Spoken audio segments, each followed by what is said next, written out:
Carry on my wayward son. There'll be peace when you are done. Lay your weary head to rest. Don't you cry no more. Bum, bum, Bum, bum, bum. Da da da da da da da da da. Hi guys, and welcome to the Cutting Room Floor podcast. I'm Laura, and I like all things Marvel, murder, and marine. And joining me each week will be my co-host Brian, and co-creator of this podcast. He is awesome, and what he doesn't know isn't really worth knowing. So let's get on with the episode.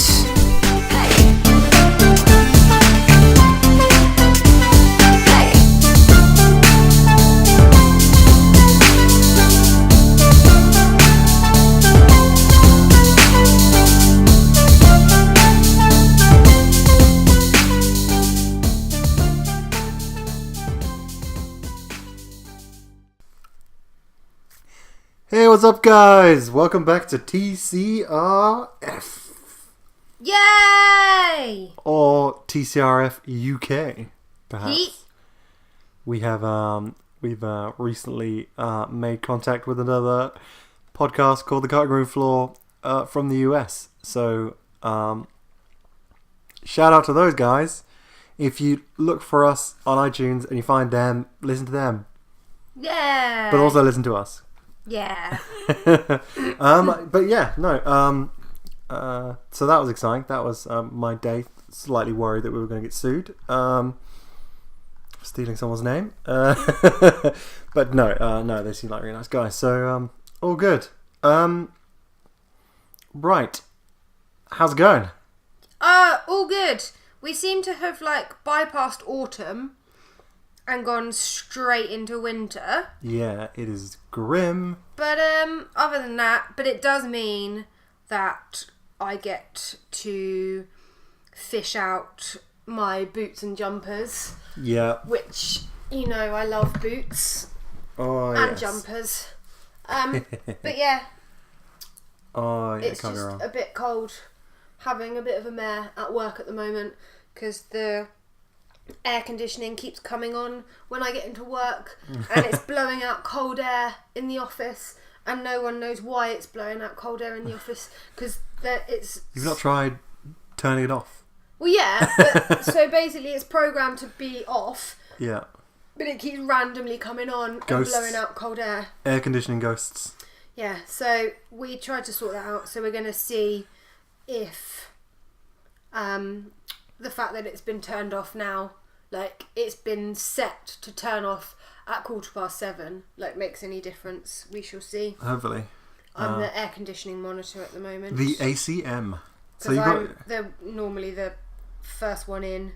So you're the only one that knows about this horrible frozen hell before anyone else gets in. Well, I keep telling everybody about it. So. Yeah, I suppose you'll just complain about it to everyone else. Oh yeah. And cold! They will know. They will know. For anyone who doesn't know Laura, which is most people who listen to this, she does not do cold. I hate cold. Sometimes I will be literally sweating and Laura will be like, I'm freezing! Feel my feet! And then her feet will be freezing. And I'll be like, what the hell? We're in the same environment. How is that happening? Yeah, but then I get to put them on my cold feet on your back. So you use my feet like an air conditioning, and I use your back like a radiator. Yay. And that's why we know that we aren't together forever. Yay! I don't have any problems with this. No, because then you cool down. Yeah, actually, yeah. I don't like being too hot either, in fairness. Yeah. We strike a good balance, I think. Yeah. And we're not insane. That totally works. Yeah. That's the thing. If you're thinking about the logistics of putting feet on back, usually in a laid down position, not standing up. Anyway, what are we talking about today, Laura? Lots of stuff. Yes, we are. But before we start talking about stuff, I want to talk about my entire life's work. And by that I mean all of my free time that's not this is now sucked into... Destiny! Yeah. So Destiny 2 came out. And I have it on PS4 because nobody has an Xbox. Sorry, Xbox One. Nobody has an Xbox One. Do you know? There's a fun fact about PlayStation 4 versus Xbox One. PlayStation 4 has maybe one exclusive game released for every year, which only comes out for PlayStation 4 and nothing else, right? Okay. So they have quite a decent library of games that only come out for PS4. Right. The Xbox One, since it came out, they've had no exclusives. Not really. They've had one or two, like Crackdown 3 doesn't really count because it's not out yet. What was the reason that you bought an Xbox One for? There was a game. There was a game, Quantum Break, which turned out to be terrible. Oh, okay. So, made by the guys who made Alan Wake, which is an amazing game. Yeah, you love that game. It's really good, but I think I maybe prefer the concept more. But Quantum Break... It's not John Wick. No, Alan Wake. I was thinking John Wick. John Wick doesn't have a video game. But that being said, I would play the shit out of that video game. You love John Wick. I do. Sorry, Alan Wake. So Alan Wake is a story. There's literally a Stephen Kingian sort of story about. This is completely not Destiny. So I'm gonna just briefly touch on it for a bit. Alan Wake. Touch for a bit. Yeah. Give me 20 minutes. I'll tell you all about Alan Wake, the entire plot. Dear.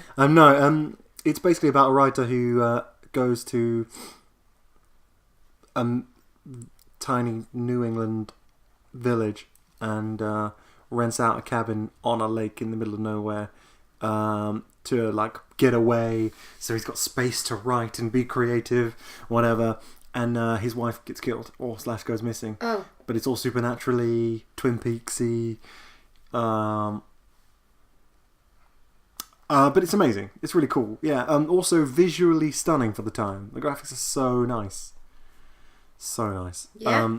Yeah. Absolutely love the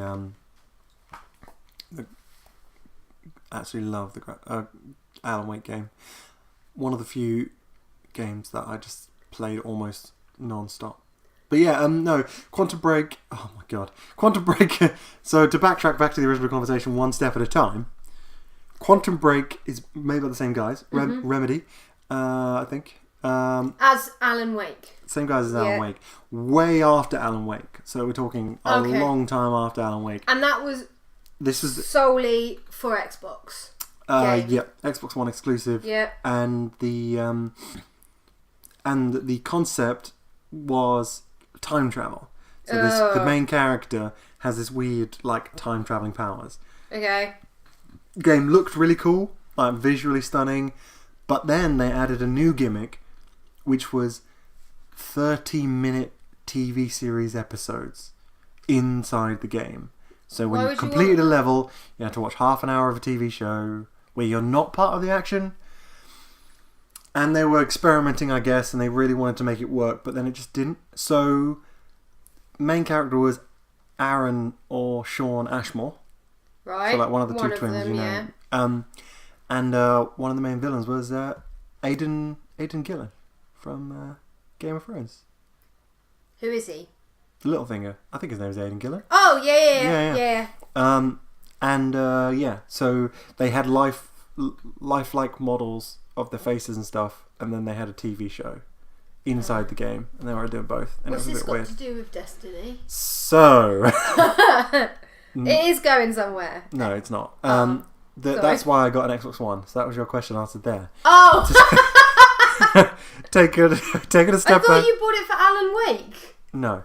Why did you talk about Alan Wake then? It's made by the same people. It's a good game. Oh, I got really confused. Okay. All right. Right. Everybody's switched off at this point. I think Doesn't matter. everyone's fallen asleep, man. None of this matters. Right. But basically, Destiny 2 came out. Me and my friend massively into the first game. So, and this is just pretty much more of the first game. So good and bad, because it's good in that it's the shooting's really good and just generally running around is really fun. Bad because it's kind of, I wish they would have done more with the sequel. But whatever. You get to play football. Yeah, that you could play football in the first one, as well. Yeah, but don't you? Isn't it better to play football in this one? The man said. The man in the game shop said yes, because they have goals on the farm. so you can actually play football and then kick balls into a goal as well. Okay. Rather than just kicking it around for no reason, which is what it was. Okay. And you can do dancing. I know that much. You can. You can do a whole ton of different emotes, basically, and I've got a few of them. Emotes. Yeah. It's fun. So, out of 10, how would you rate Destiny 2? It's fine.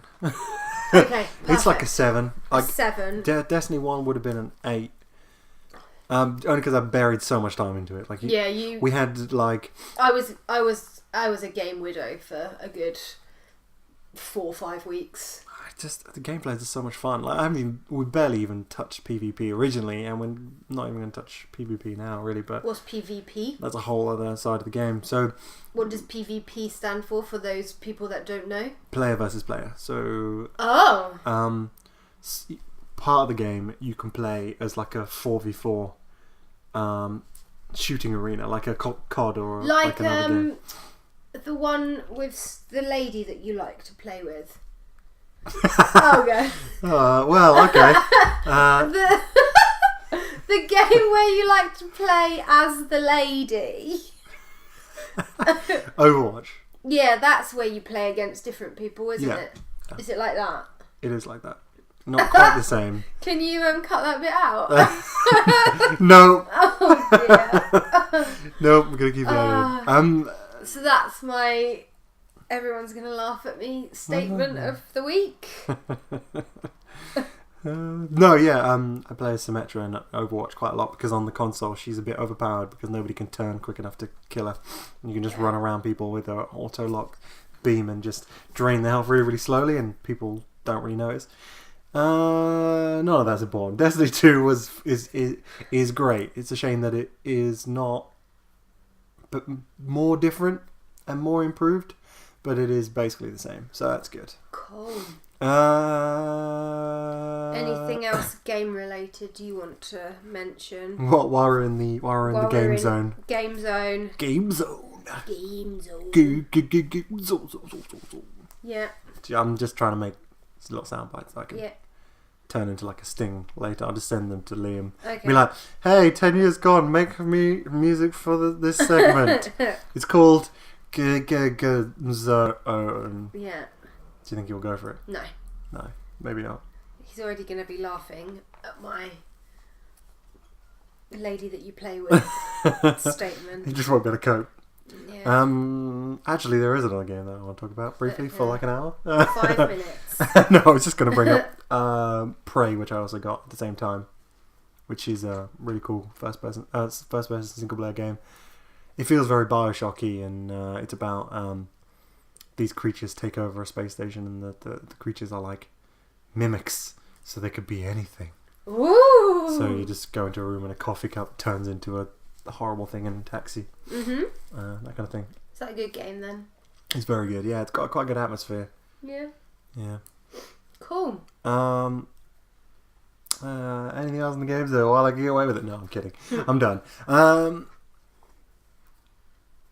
Right, the main event today. We are going to be talking about serial killers. Yes, sir, Rooney. Everything. So we're going to talk about. We're going to have a little bit of a catch up on Relic, the TV show that we pimped last week. That we were talking about was starting. You're going to talk to me about it because I won't go and see it because I'm too scared. And then we're also going to talk about Limehouse Golem and do a little bit of a review of those films and stuff. We are indeed. We're going to be talking about Limehouse Golem predominantly, aren't we? Because that's the one we've both seen together. So, yeah. But you can fill me in on it, what was good, what was bad, and not go into too much detail if that's all right. Mainly not talking about the horrible clown because I don't like clowns. Mainly so you can sleep. Yeah. Sure. Should we have a little bit of a rundown of Relic first, quickly? Yeah. Sure, go for it.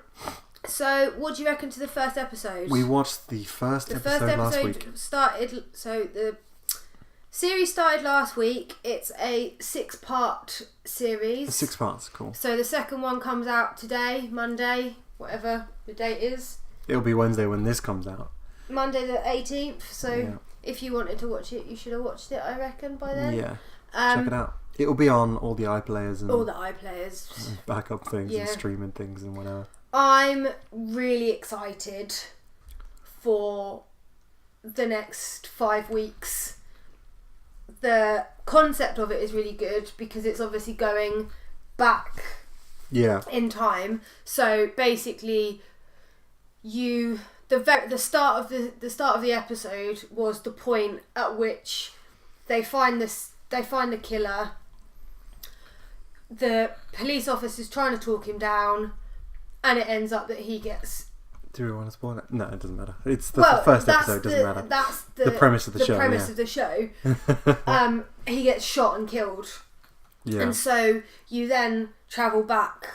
So you go back 3 hours, 33, 5 hours, and you then follow the steps that happen, but it's not just about the killer. There's another woman involved who they thought was the killer at some point. The main policeman has obviously been a victim himself because he's got burns on his face. Yeah. There's this whole thing going on with his wife and his daughter. Yeah. The killer's got a wife and a daughter, and you see her being spoken to by the police. There's a woman in the hospital who has obviously had acid thrown at her as well, because that's how the killer... That's the MO of the serial killer, yeah. He throws acid. And they thought she was the killer at one point. Yeah. There's this thing going on with the psychiatrist and this other people that you don't know who they are yet. I am super excited. It is pretty good. It's set up quite nicely, and I actually kind of like that they do scene by scene. It's not just like you get the hour is at a certain time frame. It's like they do scene by scene. They go back further and further throughout the day or whatever, and then it's kind of interesting how they're doing it. And it seems to be pretty good so far. Yeah. I've not got a clue what's going on, which I love. Yeah. So we will be doing Relic catch-ups for the next 5 weeks, I think. Yeah, maybe. I mean, shall we save it? What do you reckon? Shall we save it for like a round-off episode? Either or, I don't care. Yeah. Okay, let's save it. And then I can talk about it all in one go. But, anything with serial killers gets my vote. Yeah. Damn right. No, it is pretty good. Pretty darn good. So yeah, watch that if you can. And there's loads of really good actors. What's the Punisher guy? Ray Stevenson's in it. Oh yeah. For the Punisher and Punisher Warzone. Yeah, I can't remember what the main. Is he from Vikings or something? No, I can't remember what his name is, but he is from Game of Thrones. Oh, that's right. He's Beric Dondarrion. Oh yeah. In Game of Thrones. Yeah. So yeah, all good. Yeah. Absolutely. Tell me about it. Okay. So let's stick it in the middle, and then I can be happy at the end because I've spoke about Limehouse Golem. Okay, cool. Yeah, right. Well, what did you think about it? That's we just do that every time. What did you think about X? That'll be the stinger for this segment. Yeah.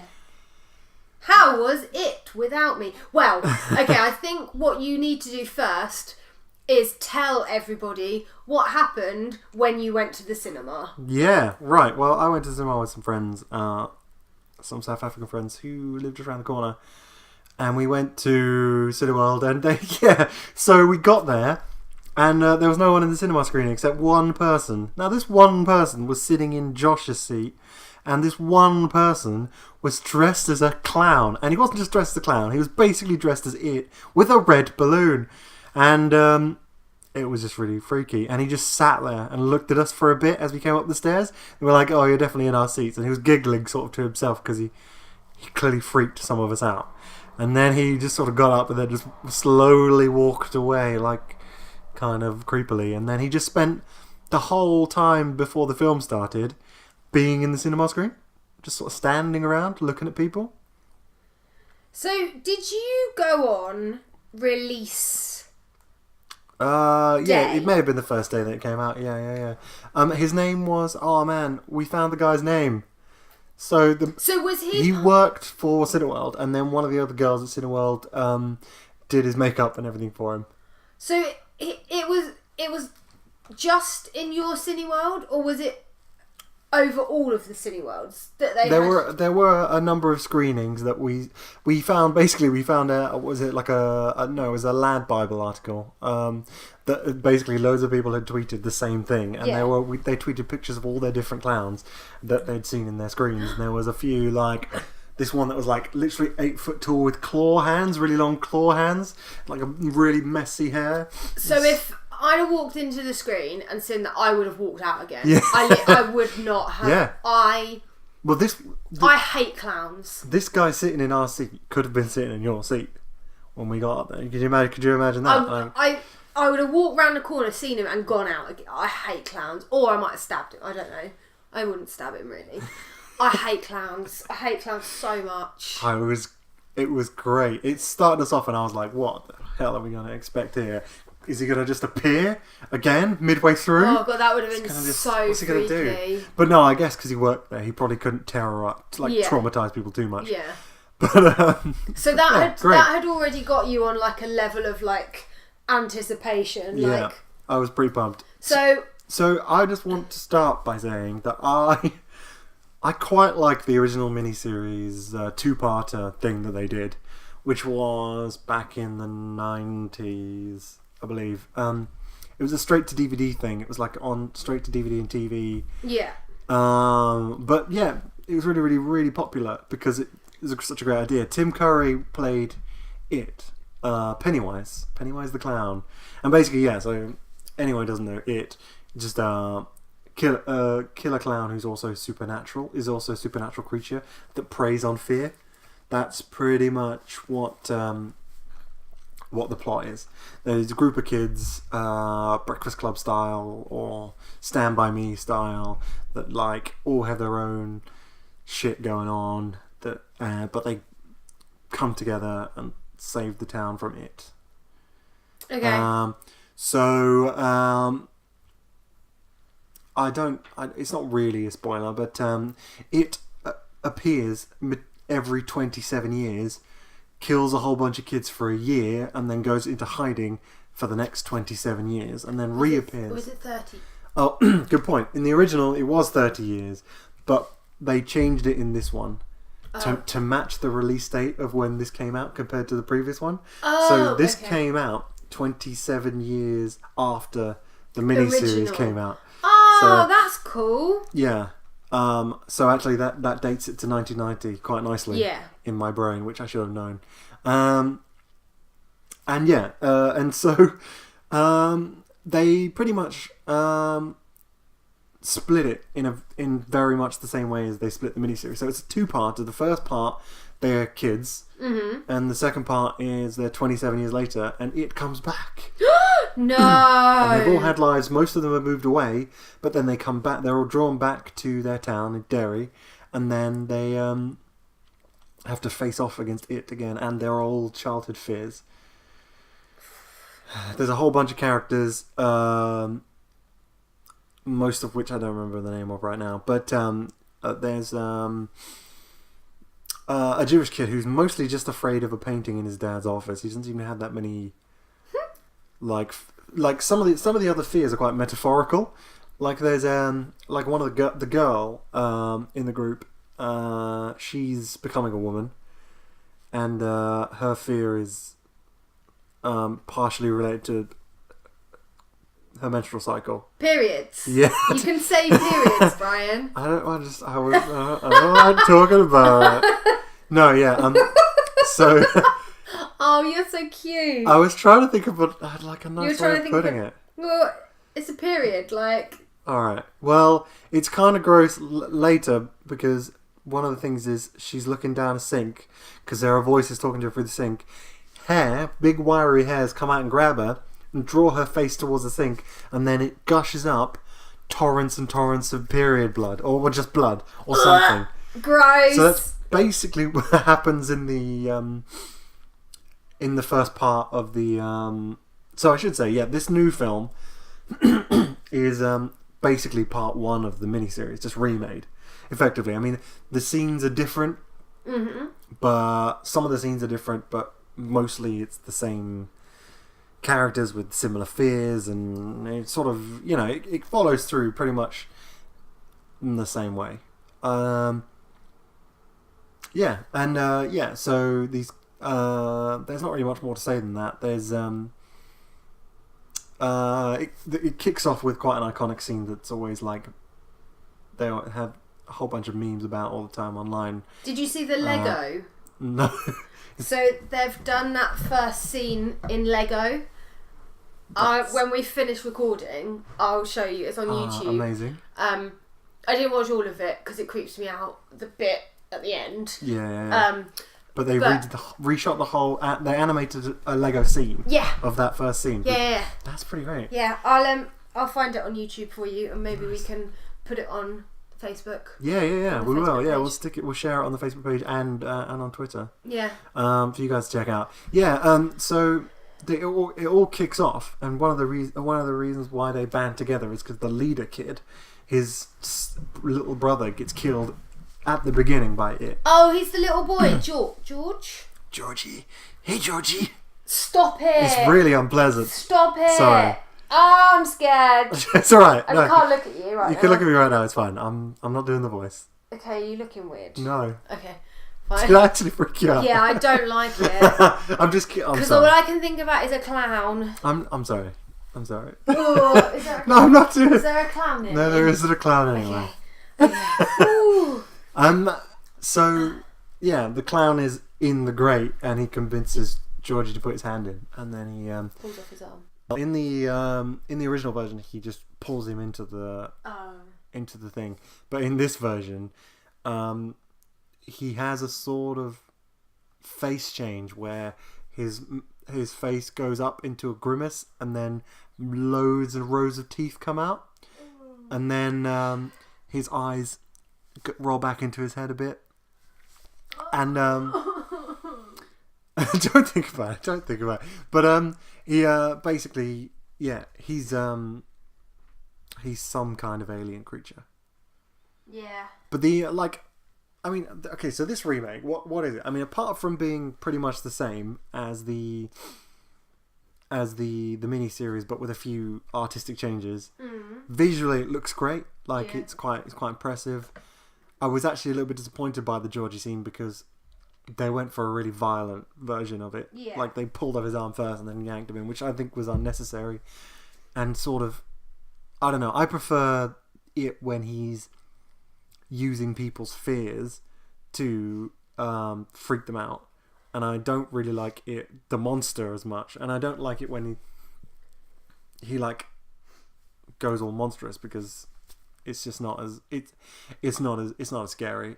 But the whole thing is phenomenal. Basically, he appears to the kids as their fears pretty much all the time, and then attacks them. It's just really unpleasant.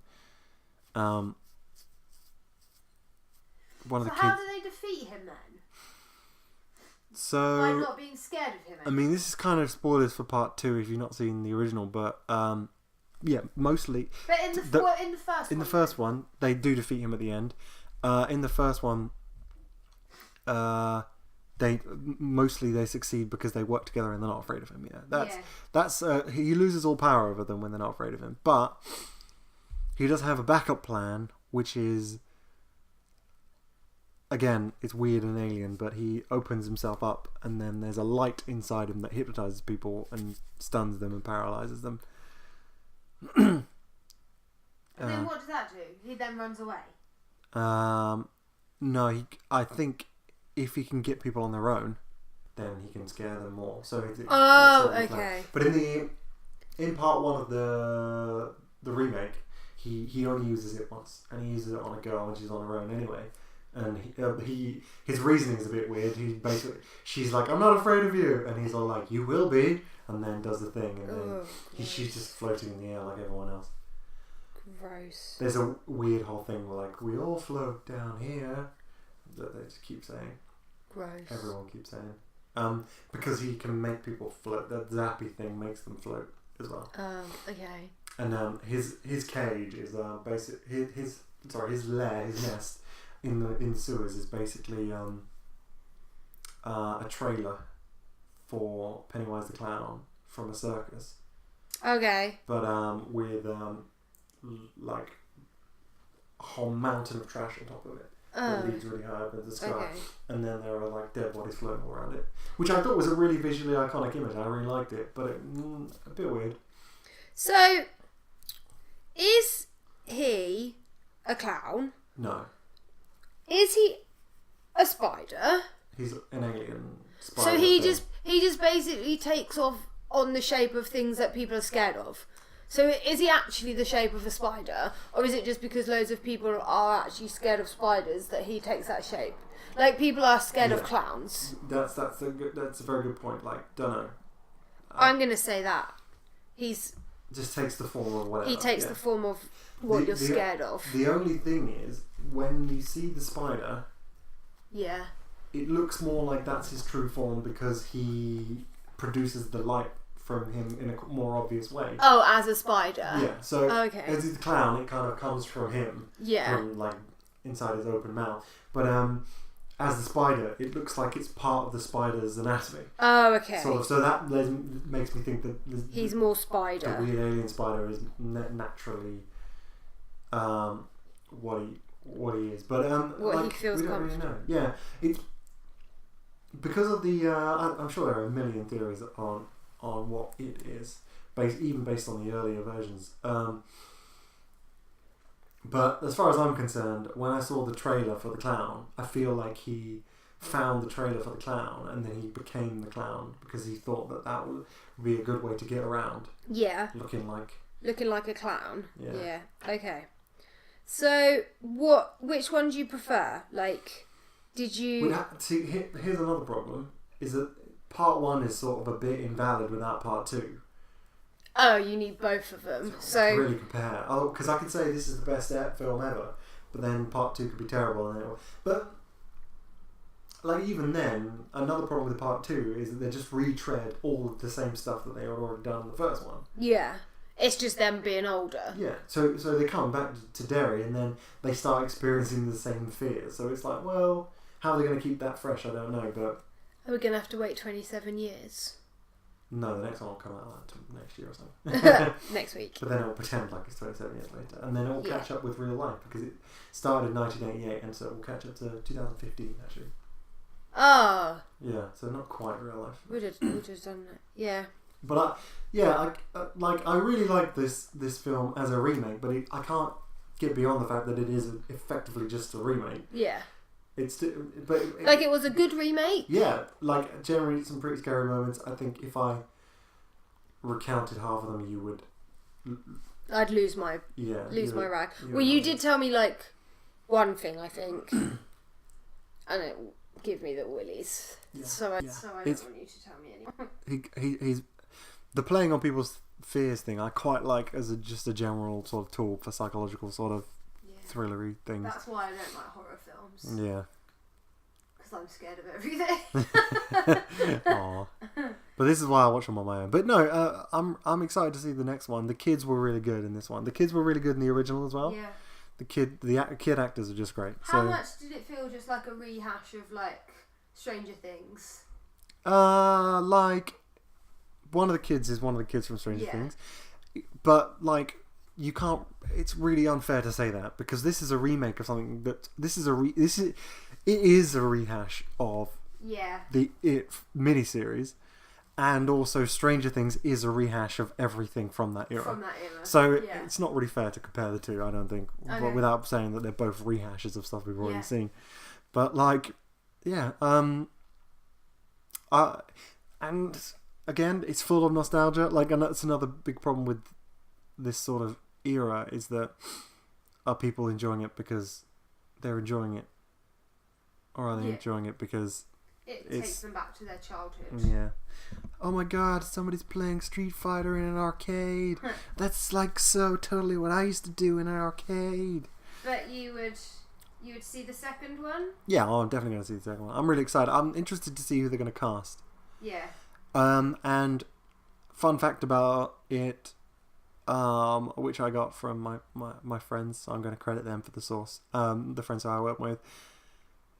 Fun fact, Bill Skarsgård was kept away from the kids up until a really crucial moment in the film where it attacks them all, and so they had never seen him in makeup before that scene or any of it. How many of them wet themselves? Like, actually physically, the stain is real.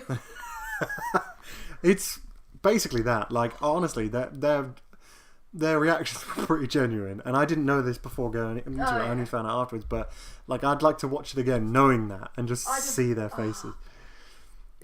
Honestly, if Bill Skarsgård came at you with that clown outfit on, you would fucking... I'd do what I did in Edinburgh again.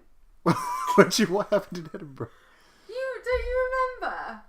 Okay, fun fact, Brian thought that it would be a really fun idea to take me on a ghost tour when we went to Edinburgh. Of the Edinburgh Vaults? Of the Edinburgh Vaults. And I was that wasn't a Scottish accent. And I was like, okay. Getting really, really het up, really, really stressed out about it. And we were on this tour, and there was like 15, 20 people, and I was very scared, and I was quite noticeably quite scared about it. And we came round this room, and I didn't want to go through first, and like Brian kept shoving me, making me like go through these doors. And this Canadian woman thought it would be hilarious to jump out at me and scare me. So what we have now found out that is, if I was ever in a situation of pure terror, I would neither fight nor flight. I would just collapse in a ball on the floor and make myself as small as I possibly could. Aww. I freeze. You are so damn adorable. Cheers, mate. On that note, should we talk about Limehouse Golem? Yeah, alright. Final thoughts on it. I was trying to think of another F for some reason. Final thoughts on it. I'm excited for the future of all the Stephen King things that are coming out. We still haven't seen Dark Tower. Never will. I'm definitely going to watch it at some point, but we'll probably catch it when it comes out on DVD. Because... there's so much more better things. Apparently it's really bland, yeah. Which is a shame because the books really aren't bland. You really like the books, don't you? They're pretty damn good. Well, there's a lot of stuff that happens that is good, but apparently as well, one of my friends from work, Chris, he has reported back, and he's powering through, and he's on book 6, and he's just sort of done. And he might not come back to finish it because apparently it sort of drags his feet later on, which is a shame. Well, there's like, what, 10 books? 12 books? I think there's 7. Oh. Yeah. But, no, yeah, it's, he hasn't started book 6 yet, I don't think. Okay. And so he just finished book 5, and he kind of done with it. And I've not got to the end yet. So I've finished book 3 audiobook, so I'm sort of in a different boat. So I'm gonna eventually plow through. But what do you think of it being a TV series as well? That's a bit weird, right? It? No, sorry. Oh. Dark Tower. Yeah. It's going to be a film, and then they're going to spin the film off into a TV series. I don't really understand.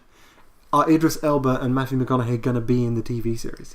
Well, they do that now, don't they? With True. like really famous. Well, Matthew McConaughey was in True Detective. Yeah. So they're used to doing that.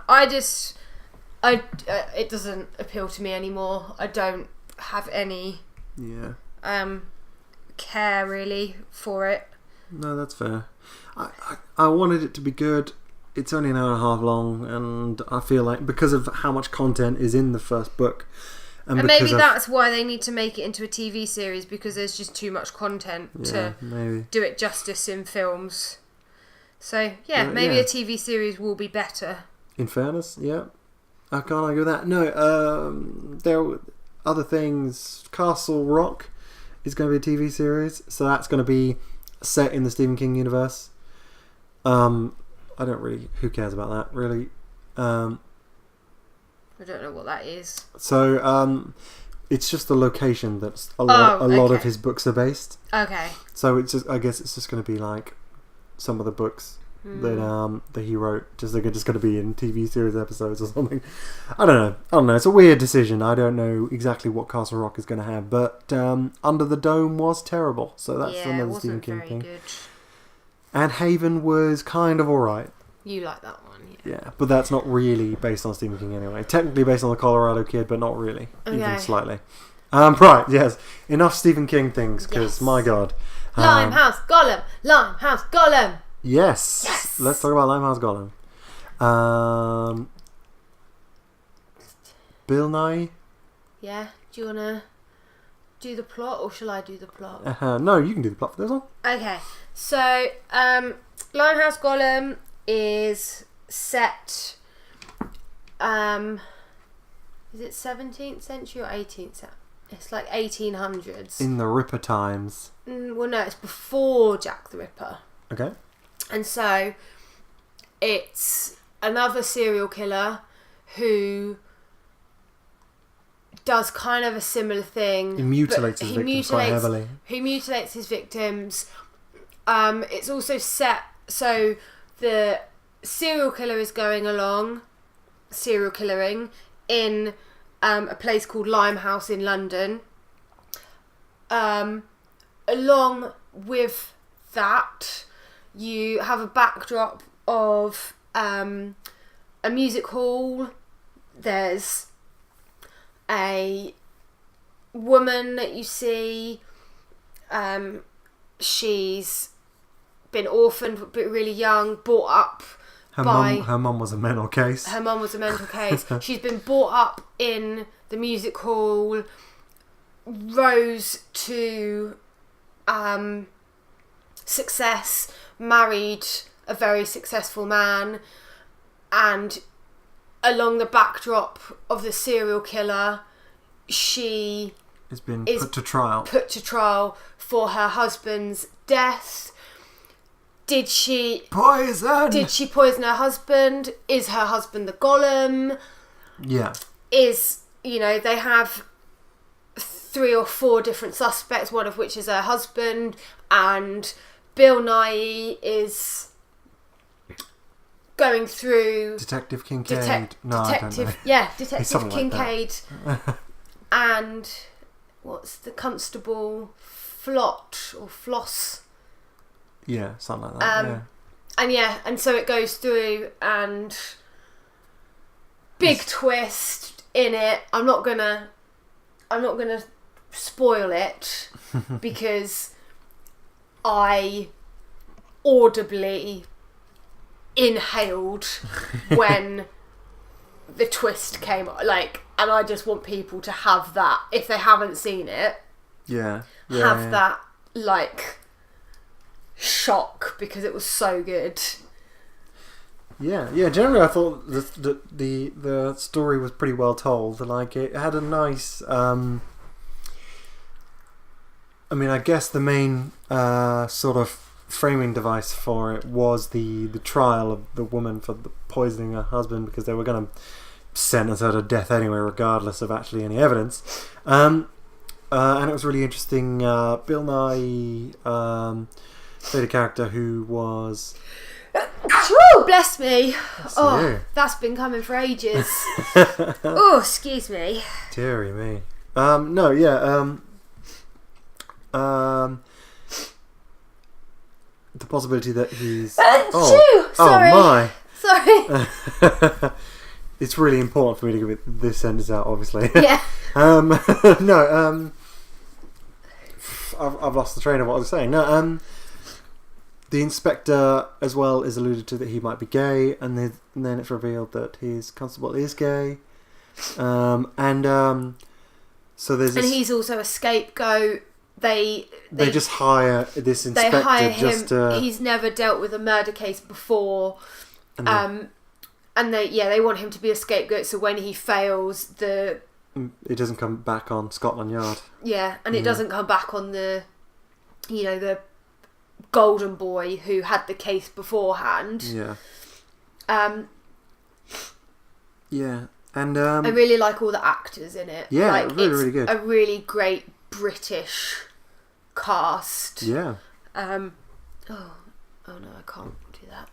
I was trying to remember who else was in it. No, yeah, there's a load of people. There's a load of like that guy's type characters, like the constable. I've seen in a whole bunch of stuff. Bill Nye, of course, is great and everything. The guy, so the music hall theatre that is the backdrop of this lady's life, which you also delve into quite a lot.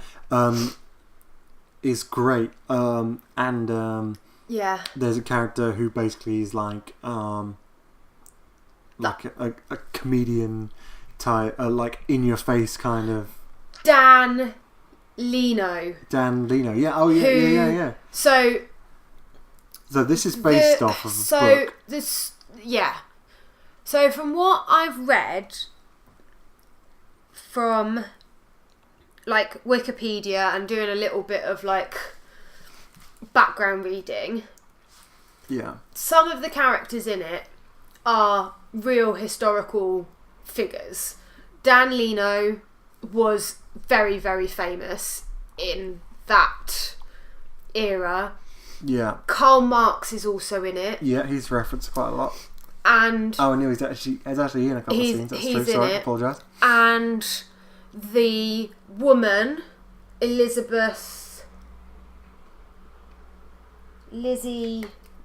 can't remember her surname. She's got his surname. Yeah.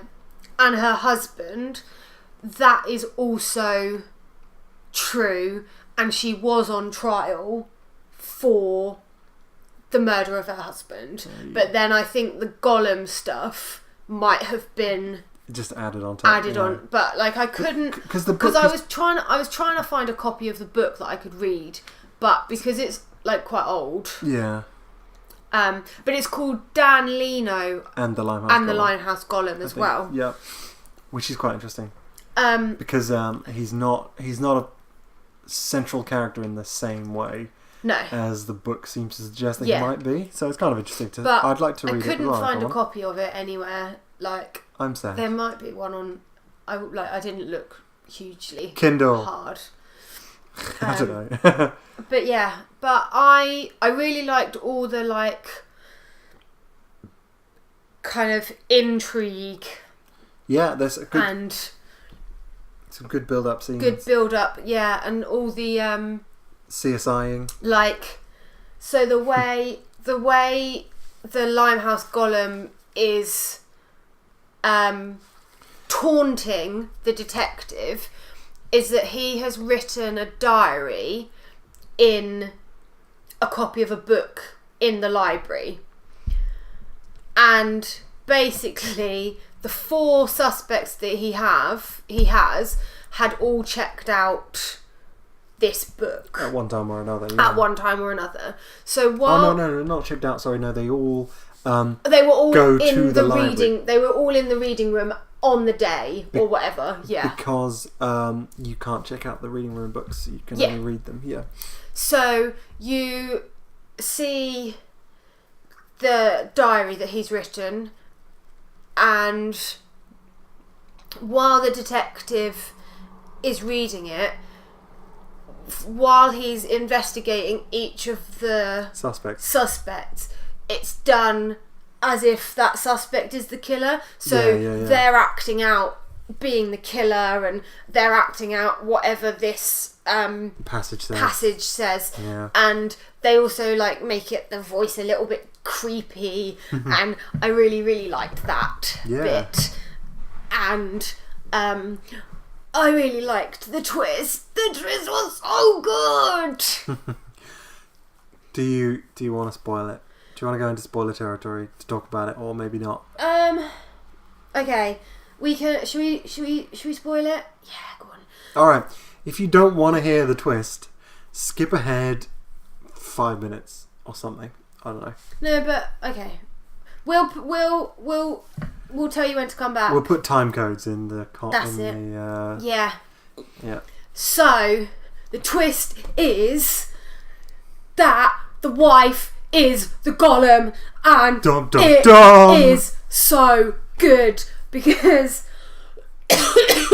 oh, I got too excited. So the detective is like, can you give me a sample of your handwriting? No. Can you write a confession statement that you killed your husband? So I am whatever her name was, Elizabeth blah, blah. That was her name though. And I killed my husband because he was the Limehouse Golem. So you see her start writing, and the golem has really unusual handwriting. It's very angular. Yeah. So you see her start writing in this like angular writing, and you're like, oh my goodness. And she just writes, I am the golem, and then it starts flashing back, and you see her like doing all the things, and like basically the reason that she did it was because her husband was a famous playwright. He wasn't. He wanted to be a famous playwright. He had a shite load of money he was just from a wealthy family originally. But she wanted to be because she was a professional actor. She hadn't been able to become a professional actress. She was only known as a child actress, a comedian. And a comedian, yeah. She didn't want to be... She wanted to be a proper, like, pro actress as an older woman, yeah. But so she decided that she was going to make her name by killing, and then she'd become infamous. And, like, all her name... the stage, yeah. Her name would last forever. Yeah, and it was... I liked it because it really fed into the character when she refused to allow him to take responsibility for what she had done. Like, if it was just going to be the case that she could survive and then carry on killing, and if she was a different character, then she would have done it. Like, she would have survived just to carry on killing, but the whole point was to be known for her work, and she refused to let someone else take the credit for it, and that was just great. Yeah, and so then the detective man, because he knows that if he shows anybody the letter, confession, that she'll become infamous. So he doesn't tell anybody that like he basically burns the letter, and she is then killed as a hung person as that poisoned her husband. The poisoner of her husband, not as the golem. They all think that her husband is the golem. Yeah. And then what really confuses me is the ending. So as part of the music hall, they have been putting on like a show all about the life of Lizzie, and like the Limehouse Golem and all of that, how it all comes to a head, and like her killing her husband because he's the golem, and Lizzie has been having this conflict with one of the other actresses throughout the film. Whose idea it was to make this play as well. So Lizzie doesn't want to sleep with her husband, so she hires this girl to sleep with her husband. And there's always been this... That's exactly what happened. She makes her... I didn't think it was... Yeah, so she basically orchestrated the affair. Yeah, so Lizzie doesn't want to sleep with her husband. That's why she brought her in as a housemaid. That would make sense, actually. That she would sleep with him and not with Lizzie. That he would sleep with her and not with Lizzie. That would make sense. Okay. So now you've lost my train of thought. So this girl. So Lizzie and this other girl have not liked each other because Lizzie married the man that the girl wanted to marry. And so it's been going on, And yeah, so the girl is now playing Lizzie, and there's a scene that Lizzie orchestrated, which is the hanging of Lizzie for the murder of her husband. In the play, yeah. In the play. And they have to wear a safety, because otherwise they will die, because it's a real noose. Yeah. And the end of the play, you see Lizzie being hung. You then go back to the music hall, and they're doing the hanging scene. And you hear Dan Lino go, "Did anyone check the safety?" And as he says, "Did anyone check the safety?" the floor gives way. You see the safety hasn't been checked, and this girl gets hung. She dies. Pull. The curtains close. They pull her off, and you know that her neck's broken. She's dead. There were Dan Lino then goes, "Well, the show must go on." Takes off this girl's wig and proceeds to become Lizzie. And the end is him and Lizzie basically, you know, showing off to their audience. And what I don't understand is, was Dan Lino involved somehow? Was he just like helping his friend out? Like, was it in reference to like something in the book? Maybe. Yeah, I just don't get the ending. Yeah, I'm not quite sure I understand the point of that either. Like, as a scene, if it was just to have her tragically die, then that doesn't follow, because it doesn't lead to anything. No. It's just finished. So it makes absolutely no sense. And like, Lizzie had already died, so yeah, was like, it was null and void. Yeah. So yeah, it was just kind of an add-on scene that didn't make any sense. Or add anything. Yeah. So that confused me a little bit. So if anybody understands the ending, you know, message us on Twitter. Yeah. And fill me in. At TCRF Pod. Because it confused me. Because it should have just finished, well, to me, it should have just finished when she was hung. And like, yeah, they all thought that she was a, you know, poor lonely wife whose husband was the golem. Yeah, I don't know. Yeah, exactly. It makes no sense. The allegory for her life being in the play, maybe, but that doesn't really follow. No, it doesn't matter. Did you like it? I loved it. It's personally one of my favourite films of this year. Like, they don't make a lot of films in that genre.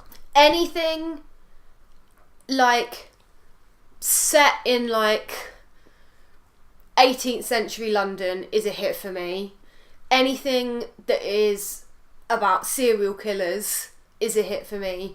And anything that has an awesome twist that I didn't even notice is a hit. So yeah, I loved it. I thought it was great. Everybody should watch it. Yeah, no, it's definitely worth a watch. Like, sometimes what did make me really, really sad though was when I was like reading up, because I was Wikipediaing what does the ending mean, and I found out that it should have been well, what's his name? Professor Snape. Yeah.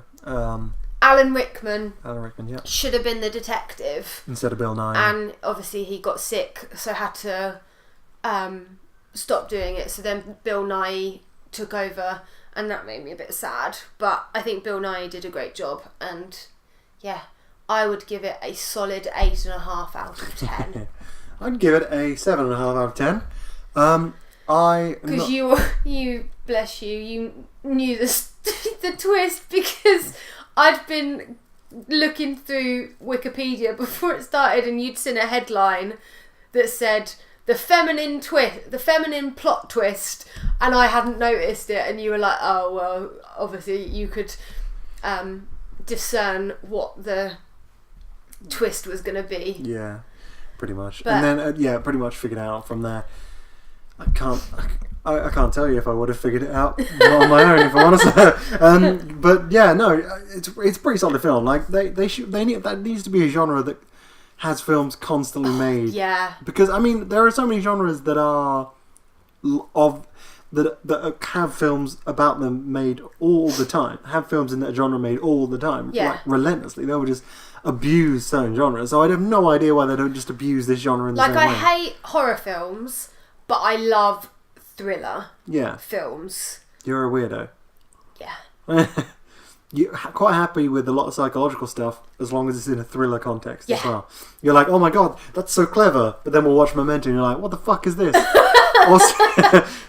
Not that that's a horror film. And that's why you're like, why do you like Relic and not Memento? Because it's basically the same film it's all backwards. But I like what I like, alright? Yeah, it's alright. No, and I don't like stuff that you make me watch. I have to get there in my own time. I did. We watched it with a friend, me, Laura, and this friend Lewis. And at the end of it, I was like, "Oh, that was a Memento. That was pretty good." Like, because it's well shot, it's kind of interesting concept. Not a lot happens in the film. It is a little bit boring, but both Lewis and Laura were like, "What the fuck was that?" Why hadn't I fallen asleep halfway I through? think probably. Yeah, I don't remember. It was actually quite a comfortable sofa, in fairness. Oh yeah. But yeah, no. Watch this one. Watch it now. Watch it. Watch it tomorrow. What are you doing still not watched it? But yeah, pretty damn good. Also you got to watch It. You got to tell us all about what you think of It.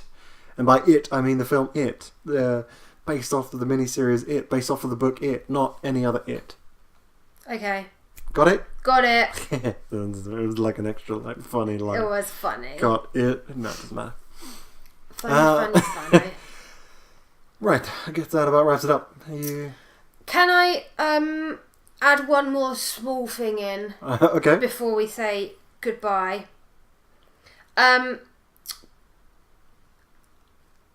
You've already seen it, but I just want to mention a trailer that we watched today that I thought looked really, really good. And so I'm excited for a film to be coming out. It's called All the Money in the World. Yes, And indeed. it is based on the kidnapping of John Paul Getty III. So John Paul Getty was an oil tycoon, and he was like the richest man in the world. Yeah. And I don't know if it's still true, but he was like the richest man in like the history of the world. Yeah. And probably not true anymore, I must admit. His grandson is kidnapped and he refuses to pay the ransom, basically. Sure. And it's got some proper awesome actors in it. Mark Wahlberg's in it. Yeah. He plays Michael. PI guy. Kevin Spacey.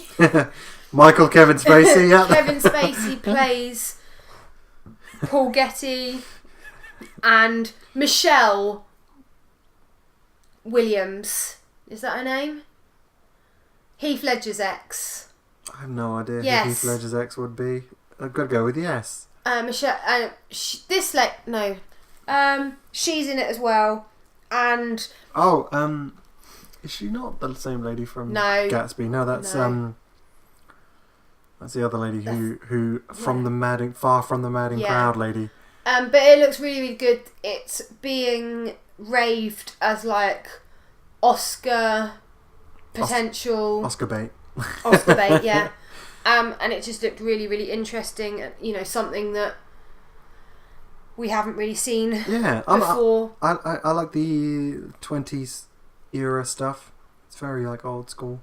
Yeah. Kind of fun. So it looks pretty good, and it can't be the 20s. I don't know. I just picked a year.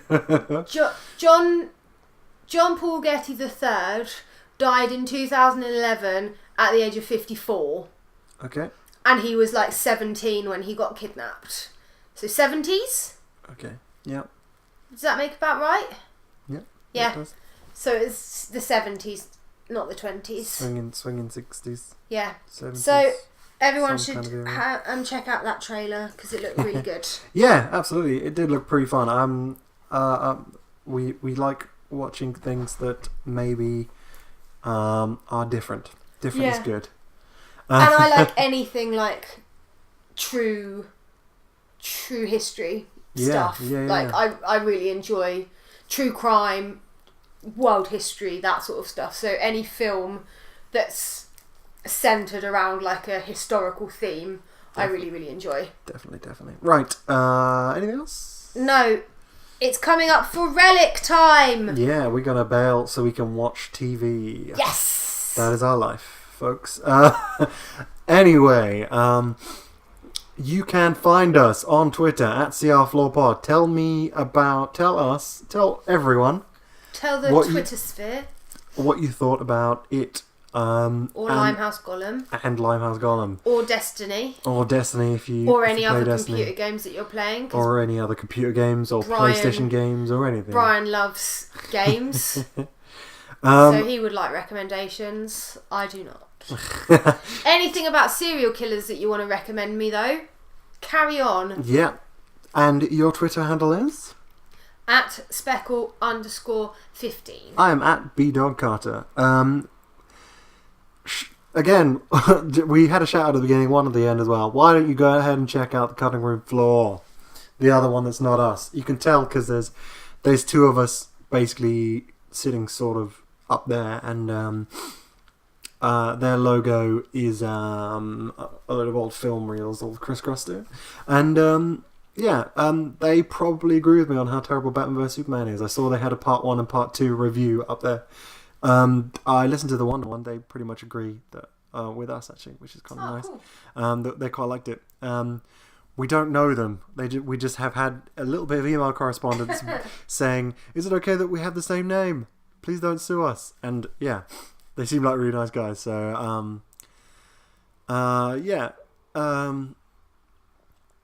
as always, thanks to I am 10 years gone at I am 10 years gone on Twitter. His name is actually just 10 years gone, but that's his Twitter handle.